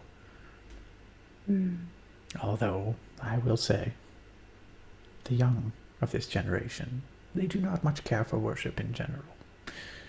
They do not respect the old ways, or the even older ways, in your case. But perhaps with some travel, some searching, you would find those who believe your teachings to be worthy of worship. That is what I feared, what I have feared. But as you mention, yes, perhaps the oldest paths never stray from where you left them. And by that, I mean, perhaps the new would appreciate the old. Well, certainly we are here to learn from you, and if you wish, I can offer you the opportunity to leave these walls, see what lies beyond. And I'd like to produce a, I don't know if I can do this because I might need a token for this, but I would like to say that I have a small crystal or mineral with thousands of different facets, and every way you rotate it, it reflects the light, like a maybe a pyrite, like a piece of pyrite or something, and it sparkles and reflects the light in all sorts of different ways. And I would like to say, I spend my twilight years tending to those gods that the world has forgotten. I bring them with me to witness the world and share their gifts in whatever small way I can. I came here to see if you would like to join us on our journey. Perhaps you could see for yourself what lies beyond these walls. They say that not all rivers know where they're going. Perhaps I need to take the advice of the world and leave my labyrinth. But I fear I'm far too old and not powerful enough to leave. Perhaps you can take my wisdom with you and spread. I mean, sorry to interrupt, but he carries lots of gods with him. He can do it. He can take me with. Absolutely. He does it all the time. Like, it's maybe too much, like an addiction. He can definitely do it. So I can go with him and spread my many wisdoms across the wind to all who shall hear of my complexities. Yeah, and I always say, do things in triplicate, go with him, but I also know a great printer out of Graveport. We can get this stuff going into, there's these things called books. They're fantastic. All the kids are obsessed with them. Books, yes. I am not so old that I don't know of a book that exists. Oh, okay. I didn't know. Yeah, and then I think we could find a third avenue too, just to make sure things are really, maybe a play. Find some minstrel. But yeah, I believe we've got options. What the Colonel is saying is that All gods, no matter how young or old, how grand or small, are deserving of respect. And there are many avenues which you could explore this world and spread your wisdom. I would be happy to offer you a dwelling within this crystal, that you might come with us on our travels and witness the world beyond with your own eyes. See.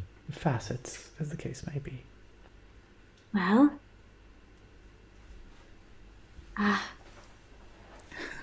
I believe it would. No, go for it. Oh, I was just going to say, perhaps it is a way to gain more knowledge, to grow power, and to spread my knowledge.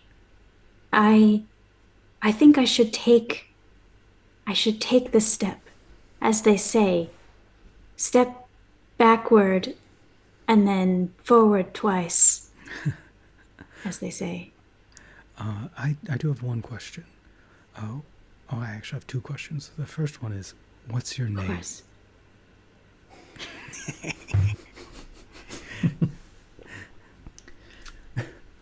Kyle's like, 1 second. Put them on the dang spot. Thank you.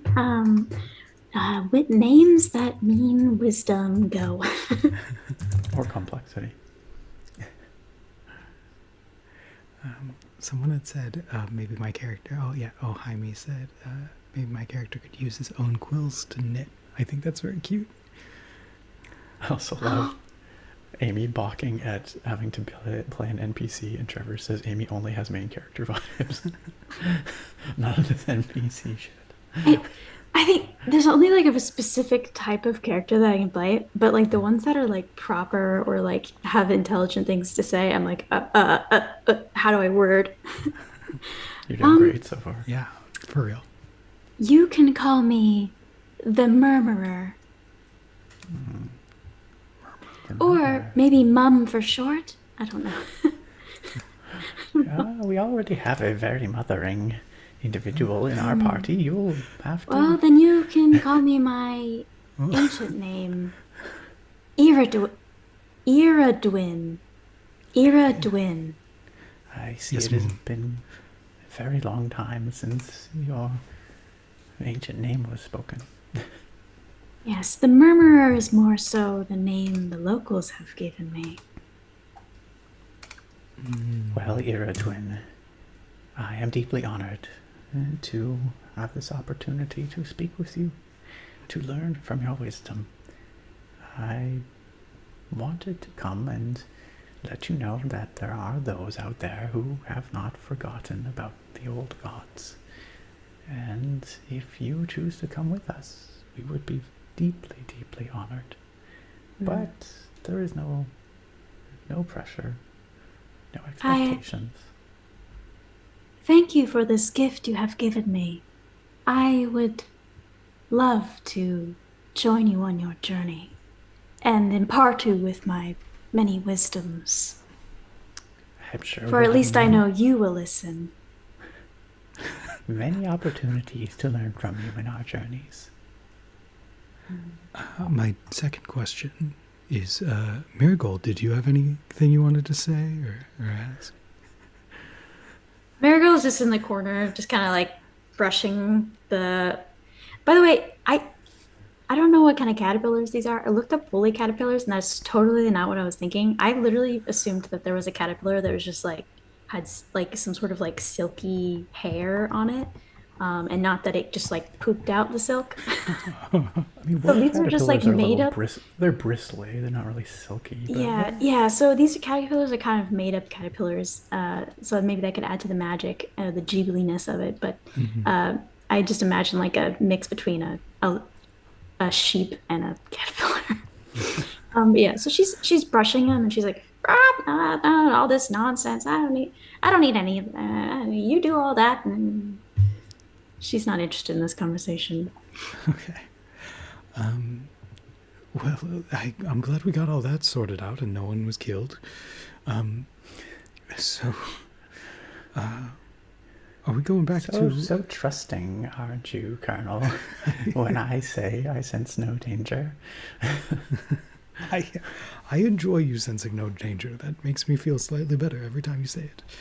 Oh, well, perhaps I put many drawings on the walls to show that I mean no harm. Did you not see the curve? Is that a symbol Yes. of hospitality? Yes, it means I mean no harm. Oh, Ah, rather than being Well, in the old days, I firm and suppose. aggressive, you when are Exactly. books were different. I nymphin am and I am flaccid. I am willing to bend to your ideas. Yes, of course. Uh, And being a spirit of complexity, too straight would be too straightforward, yes? exactly. There's always a deeper meaning. Yes. We should have known. We should have known. You will come to find out. I feel we've only scratched the surface. Exactly. Remember, do you take rations or do you have any requirements? I'm wondering about the scone budget. As I am not, I am more of an ethereal body. I do not require sustenance in the more physical sense, more so that you lend an ear once or twice to my many wisdoms. In my experience, the many gods and spirits of the world thrive off of worship and respect and signs of being remembered, appreciated. Not scones. In 2 months, I have some unscheduled downtime. Would you like me to pencil you in? Ah, yes, though if you ever feel the need to speak to me before that, I am here. Okay. All right. Done. Would you All like to right. hear a wisdom Oh, now? I don't think that fits in our schedule. The sun is going down, and we need I to think set we up have camp. time for one piece of wisdom, yes. Oh, okay. Mm.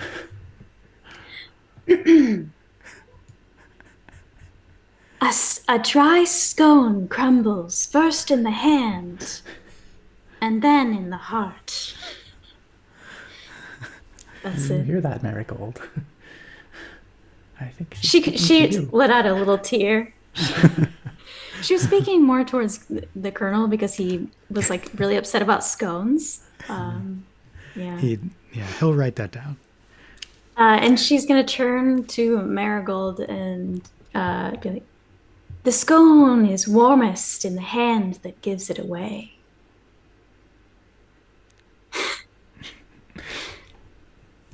Marigold is gonna really appreciate that. She's gonna cry a little bit more, I guess. It's true. Yes, it's true. I should have. Oh man, I should have asked you to turn down your audio gain. Oh, sorry. It's okay. Just turn yourself down when you're playing Marigold. Yeah, very. Yeah. Well Okay. then, I'd like to go forward and place in front of the light firefly. Is that what you are?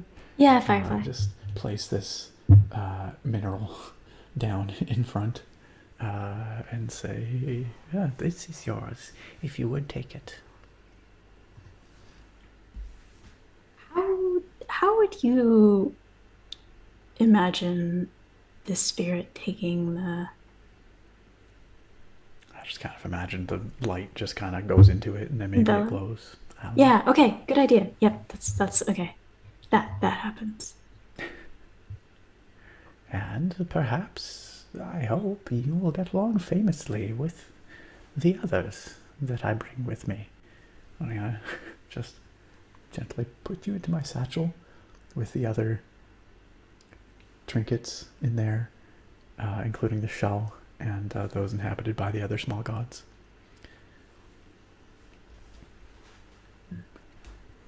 I think I would think that there would be some sort of something pointing a way out. Like there'd be Maybe some the chalk. environmental change. Yeah, some environmental change that will like, or maybe like the labyrinth itself will, the walls and the stone will shift and change to Oh, like show they like open a up open to up to show a show. layout. Yeah, yeah. That'd be cool. That does slightly curve to the left. It does curve because again, she doesn't like anything No straight straightforward lines. No straight because lines. that's not complex enough. Mm-hmm. Also, I want to retcon. Instead of putting them in my bag, I'm gonna say all these gods and their vessels are hanging from my staff, my gnarled staff. Oh, nice. So I've got Oh, all these yeah, I like trinkets that. and things. Yeah. Yeah, it doesn't seem right to stick a god into my satchel. Mm-hmm. Yeah, that way they get to see the world. And I get to jingle jangles as I go. Oh, I love that. Kind of like a wind chime. That'd be so pretty. Yeah. Yeah. All right, and then we head out onto our next location. And I think that there is a question that we ask ourselves at the end. Usually you ask it like to yourself and you don't say it out loud. But your character asks, where is my home? Because I think part of this game is figuring out like, where are you going? What's the point of your journey? Where's your journey? That's cool. End? Rather than like having a goal, it's like the goal is the journey. Maybe. Yeah. The goal is to figure out, why you're journeying. Yeah.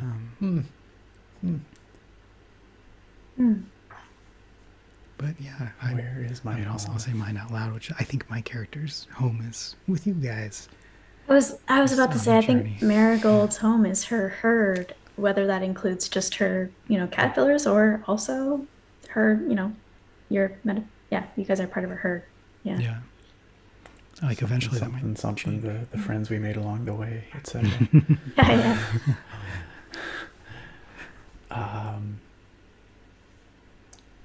Yeah, I think Brom's home is the wilds, where he can hear the quiet whispers of the many spirits that others don't hear or acknowledge. Mm-hmm. At least right now, that's his home. Nice. And that was Wanderhome. Yeah. Cool. Interesting. That's pretty neat. Yeah, it's different. Yeah. It's very I think it's well designed for what it's trying to elicit. Yeah. I like that concept of like at the end, where is your home? Because again, so much of other TTRPGs is very like action. Yeah, like goal oriented, or this is a lot more about like introspection, finding yourself, finding your place in this world, and just reflecting on the nature of the setting and your character. It's it's interesting. Yeah, it's cool. It was almost like difficult to learn quickly because I was like, where's the mechanics? Like trying to find stuff to kind of grab onto, right? And there was times where like my gut instinct was to say like, oh, roll for that, but there's nothing. There's no rolling in this game. Not much anyway. Yeah, very interesting. I like games where there's like not one GM, like we all get to be GM. I actually really like that too. Yeah, it is cool. It's also a little like I don't want to say uncomfortable, but it's just different because we have to collaborate in a different way, kind of on a different level. Like, well, this is how I imagine it, if you're all okay with that, Yeah. But I imagine that will become more natural and feel sort of flow a little better the more we do it, Yeah. Because I guess each of us has agency beyond just that of our character, right? Right. We all sort of, which I mean is sort of implicit, I guess, in a lot of other TTRPGs as well, where we can contribute to, what's happening in the setting or the world or whatever. But a lot of it is dictated by the GM, right? So, it's just it's a very interesting way of going about it. Very collaborative. Oh, Jaime also has the book, and he's saying that it has quite a bit about sharing the spotlight with other players. For sure. Saying it reads like a solo journaling RPG. I'm not familiar with that concept, but I think I know what you mean anyway. I've heard of that, but I haven't seen it. Like I don't like I know of the concept, but I don't understand how it works, basically. I've definitely seen like choose your own adventure books that come with a character sheet, and so you can like die while playing it. Cool. That's pretty neat. Yeah, I know. I liked it. It's really cozy vibes. Like it's very cozy. And it's cool because we can make it as perilous or as chill as we want it to be, right? Yeah. Like we came across the labyrinth, which was randomly generated. But we could decide: is this a foreboding place? Is this a mysterious place? Is this a happy, friendly place? Yeah. You know. I think the part that made it kind of like more difficult is a little bit is like we aren't fighters, so it's like my first reaction is like, oh, it's evil. There's something. Monsters. There's monsters in here. Yeah. They're like, no, wait. What is it instead? You know, and that makes it, I guess, a little bit more difficult because you're just so used to. Yeah, we're so primed to just what's the challenge? Let's fight it. Yeah, You know? exactly. Yeah. But it definitely does not have to be that. It could be, I presume, if you really wanted it to be, right? But like the game systems support that, I would imagine. But I guess if combat does happen in this game, it seems like it's pretty nebulous. Does combat happen in this game? Because I can take a move to just kill someone and then leave the game. That's why I was like, well, they're not allowed to use their sword, and if they do, they have to leave the game. So I'm like, I don't think that there's combat. Yeah, in bold text, they say that there's violence no more in Haith in the book. Oh, all right. So it's actually violence is discouraged. Okay. So it's like basically forced coziness, but at the same time, like obviously, it's not that you can't have deep, complex, like sad things, right? It's more so internal thread, I guess. Yeah, it doesn't mean there can't be conflict or challenge. It just means that you're not beating the crap out of monsters. Yeah, exactly. Yeah, and maybe it's violence in like the more social sense of like there's no more war. Yeah. Interesting. Oh, and then Jaime says it says to use dramatic places like the labyrinth sparingly. Oh, interesting. Okay. So those are supposed to be kind of the real special places. We just started right off with special. Yeah, because I think how we should have done that is rolled a d4, and then if you get a 4, then you roll a d3 to determine which of the sparse, like which of the less common aesthetics to go for. Okay. Next time. So that way you only have a 1 in 4th chance of getting the rare ones. Oh, okay. Makes sense. Cool. Yeah. Well, thanks as for a coming little out, tone guys. piece, little tastes, that was pretty cool. Yeah. Super cool, super cozy. It kind of reminded me of that world building game that we played. Oh, I love that. That was so fun. Yeah, that was pretty neat. Man, that went places. That went. That got pretty crazy. Yeah. I remember. A little crazy. Yeah. Yeah, that was pretty neat though. I don't remember where that ended up. Andrew, remember? Yeah, like we had crazy. Like it started small, and I think it ended with like Pomeranians or something running on wheels to power. Was it Pomeranians? No. We had cows making zilk. Cows making zilk. Yeah, but there was lobsters too, though, weren't there? Yeah, there were lobster people or something, right? There was something with the lobsters. There was an abundance of lobsters. That's what they ate, I think. Yeah, and I know that Amy, you created like virtual waifus. Oh yeah, there was like some sort of like everybody had a virtual there's like wife. ancient computer technology that we discovered or something like that, and then you created like VR waifus.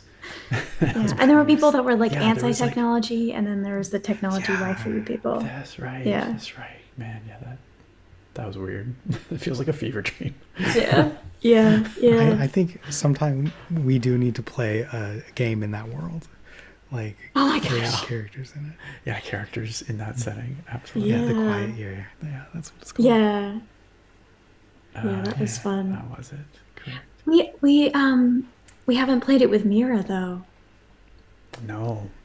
And that was one where we had to like reach a certain point of development before the apocalypse or whatever to try and survive. I feel like we The didn't apocalypse survive. happens every time. Oh, at the no matter end. what? Yeah, no matter what. Okay. All right.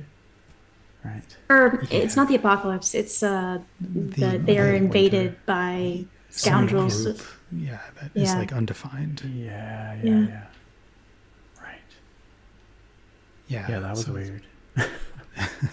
It was cool, but it was really weird. Yeah. Yeah, it's interesting how a lot of these games are like either pre-apocalypse or post-apocalypse. I feel like post-apocalypse is like really common. Like even this Yeah. game. Yeah. Yeah. Yeah, Yeah. pre-apocalyptic fiction, less common for sure. We're living it right now. I'm just kidding. Fiction. Yeah. Yikes. Jeez. Every But, time is pre-apocalypse. That's right.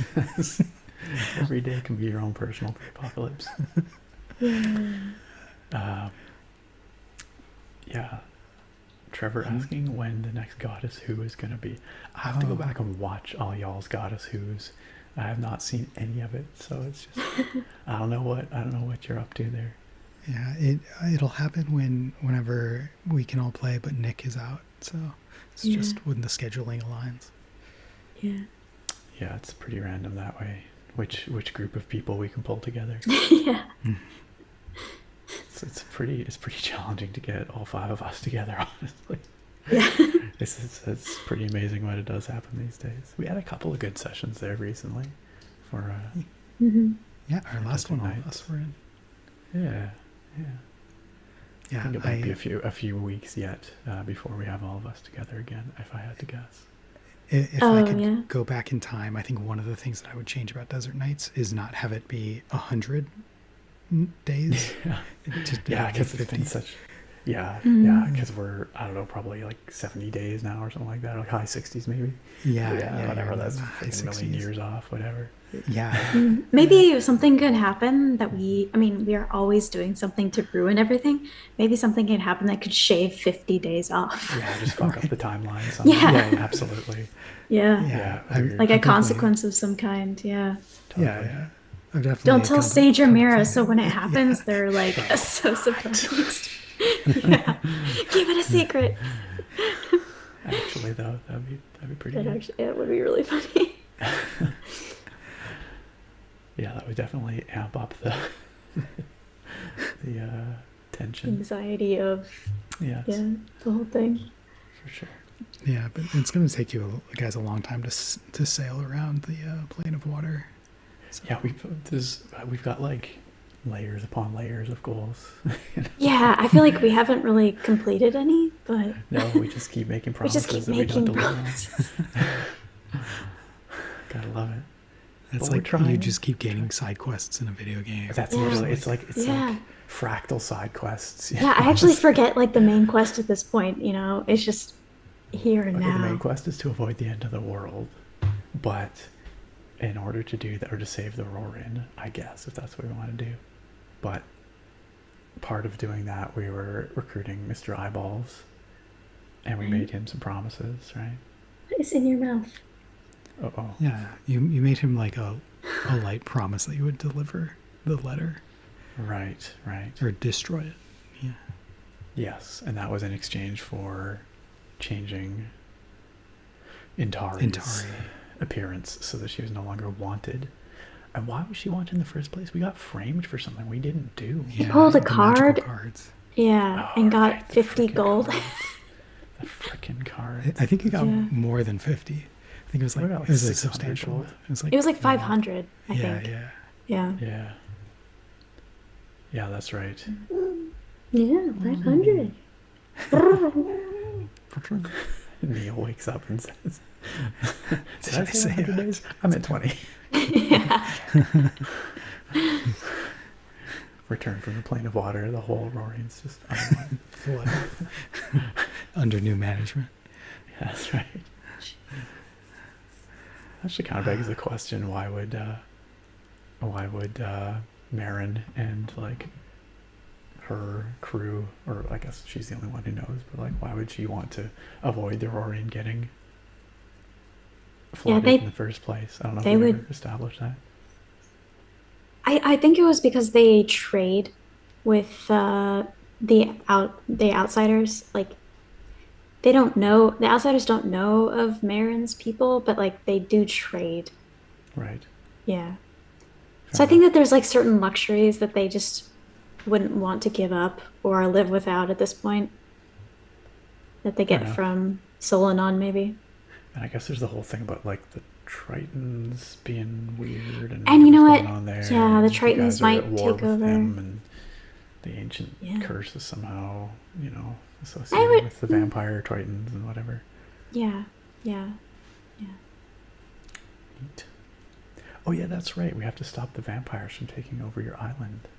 That's a thing too. Yeah, everybody's gonna turn into vampires. That's I guess our more immediate thing that we're working on right now. Yeah. That's why we're here trying to find your dad, who has honestly been kind of useless. Like, let's be honest. Yeah. He really is. He's just out there shirking responsibility. I don't even know what he's been doing this whole time. My guess is, typical genie things like sitting on his many pillows, getting fanned and fed grapes or something. I don't know. Guess we're gonna find out. Yeah. Guess we're gonna find out. Sitting on his many pillows. Maybe you just got shoved in a little magic lamp and stuck there. Oh yeah, maybe he's stuck in a lamp. Maybe this whole bound to someone's servitude or something. Yeah. Maybe. Yeah. Like we have to like force them to make wishes to let him go. So that we can finally like, hey, try and mitigate the damage of the wishes as much as possible. Oh dear. Oh, well, it makes me feel good when you guys are like so invested. Yeah. Yeah. I mean, of course, we're always we've been invested. in this playing this campaign for literal years now. Yeah, I think we're pretty invested. Yeah. We gotta get something out of it. Yeah. Save the world, etc. Or doom it. Yeah. Or doom it. We've already done a lot of dooming. I think we're trying saving. Yeah. Who knows? Who knows what'll actually happen? Yeah. All right. Well, we should probably head out. So thanks for coming, guys. We'll see you next time. The cat says bye to the cat. Cat says bye. Meow meow meow. Marin's mom's sister